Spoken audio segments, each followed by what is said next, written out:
ভারত মাতা পুজো সম্বন্ধে আপনার কি বক্তব্য আছে বলুন।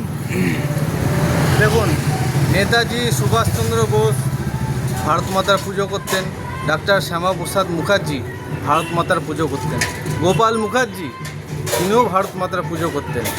ইনারা হচ্ছে আমাদের ভারতবর্ষের পথ প্রদর্শক। ইনাদেরকে ফলো করে আমরা ভারতীয়রা চলি।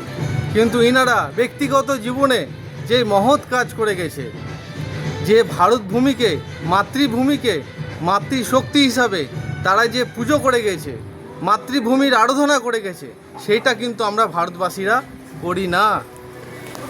আজকে ওনারা যেটা চেয়েছিলেন, স্বপ্ন দেখেছিলেন যে একদিন আসবে যেদিন ভারতবর্ষের প্রত্যেকটা ভারতবাসী এলিতে গলিতে পাড়ায় পাড়ায় মোড়ে মোড়ে আমার ভারত মায়ের মাতৃভূমির ভারত মাতার পুজো হবে। সেই তাদের স্বপ্নকে বাস্তবে সত্যি করবার জন্য আজ ভারতীয় সনাতন হিন্দু মঞ্চ তার দায়িত্বভার কাঁধে তুলে নিয়েছে।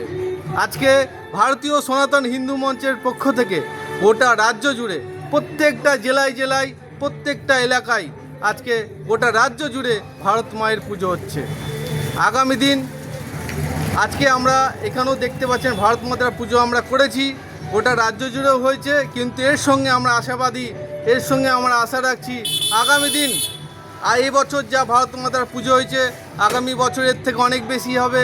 প্রত্যেকটা পাড়ায় পাড়ায় হবে, প্রত্যেকটা এলাকায় এলাকায়, প্রত্যেকটা জেলায় জেলায় প্রত্যেক ভারতবাসী তার ভারত ভূমিকে নিজের মাতৃরূপে ভারত মায়ের পুজো করবে, এই আশা আমরা রাখি।